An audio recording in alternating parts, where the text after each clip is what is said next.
Assalamualaikum warahmatullahi wabarakatuh. Kami akan memaparkan mengenai pembelajaran berdiferensiasi dan sosial emosional sesuai dengan video yang telah kami tonton mengenai pembelajaran berdiferensiasi dan sosial emosional. Yang pertama mengenai konsep. Konsep atau hal baru apa yang kami pelajari dari video tersebut? Nah, berikut ini ada beberapa poin penting. Yang pertama mengenai pentingnya pembelajaran berdiferensiasi, integrasi pembelajaran sosial emosional, perbedaan kebutuhan peserta didik, penerapan metode yang berbeda, dan pembelajaran yang berdiferensiasi. Konsep atau hal baru yang kami pelajari dari video ini adalah pentingnya mengintegrasikan pembelajaran berdiferensiasi bersamaan dengan adanya pembelajaran sosial emosional ke dalam proses belajar mengajar. Kami juga belajar bagaimana pembelajaran berdiferensiasi bisa memberikan ruang bagi setiap peserta didik untuk berkembang sesuai dengan kemampuan dan kebutuhan mereka. Strategi ini memastikan bahwa setiap peserta didik, apapun latar belakang atau tingkat pemahamannya, tetap mendapatkan kesempatan belajar yang maksimal. Karena pada dasarnya setiap peserta didik memiliki kebutuhan belajar yang berbeda-beda, mulai dari kesiapan belajar, minat belajar, dan profil atau gaya belajar yang berbeda-beda. Mulai dari hal-hal tersebut, maka dari itu guru harus menerapkan metode pembelajaran yang berbeda yang dapat memfasilitasi perbedaan antara setiap peserta didik untuk mengoptimalkan atau mengakomodasi kebutuhan peserta didik yang dapat disebut sebagai pembelajaran diferensiasi. Nah, pembelajaran berdiferensiasi menekankan pada kemampuan otak dan untuk keseimbangan maka peserta didik harus dibekali dengan kemampuan untuk mengelola hati dengan baik juga, yang dikenal dengan pembelajaran sosial emosional. Yang selanjutnya yaitu connection. Nah, berdasarkan video yang telah ditonton, di sini terdapat beberapa hal yang berkaitan dengan pembelajaran berdiferensiasi, yaitu yang pertama adanya pemberian asesmen di awal untuk menentukan kemampuan siswa terkait dengan materi apa yang akan diajarkan. Pada hal ini dilakukan dengan memberikan 3 soal.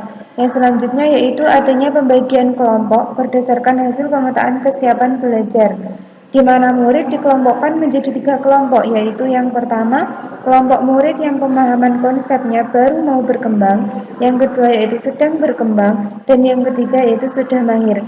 Materi yang diberikan ke masing-masing kelompok juga berbeda disesuaikan dengan kemampuan murid.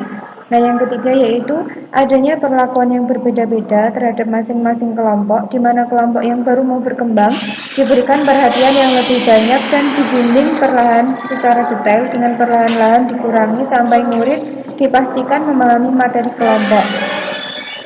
Nah, yang kedua yaitu kelompok yang sedang berkembang. Di sini masih difasilitasi tetapi tidak terlalu detail. Yang ketiga yaitu kelompok yang sudah mahir, diberikan soal di mana mengerjakan sendiri dan guru hanya menginformasikan jawaban sambil memotivasi siswa tersebut. Konsep atau hal baru yang belum bisa diterima atau yang masih menjadi tantangan oleh guru yaitu pertama, waktu dan persiapan dalam merencanakan dan menyusun pembelajaran yang berbeda. Kedua, manajemen kelas dalam memfasilitasi pembelajaran yang berbeda. Ketiga, evaluasi dan penilaian dalam mengukur kemajuan murid dengan cara yang adil dan akurat. Keempat, pengembangan profesional dalam implementasi pembelajaran berdiferensiasi.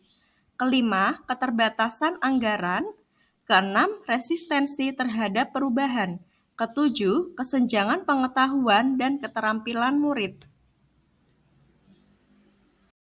Beberapa hal telah kami sampaikan mengenai konsep, kemudian connection, challenge, dan yang terakhir atau yang keempat adalah change, yakni perubahan. Perubahan apa yang akan kami lakukan jika kami menjadi guru pada video tersebut? Nah, jika kami menjadi guru dalam video tersebut, maka perubahan pertama yang akan kami lakukan adalah memperdalam pemahaman tentang karakteristik setiap peserta didik.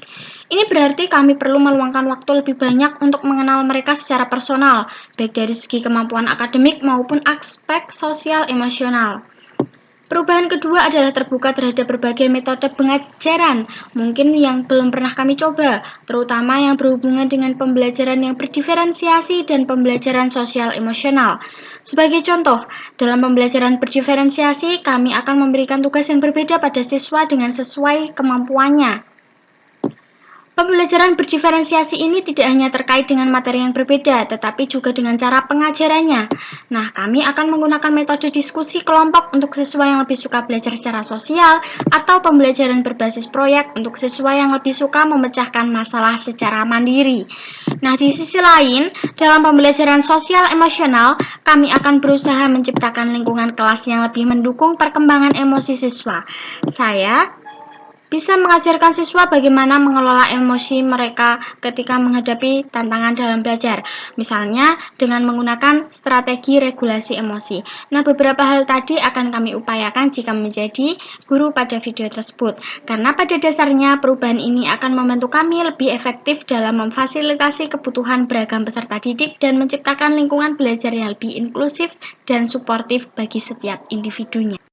Sekian dan terima kasih. Wassalamualaikum warahmatullahi wabarakatuh.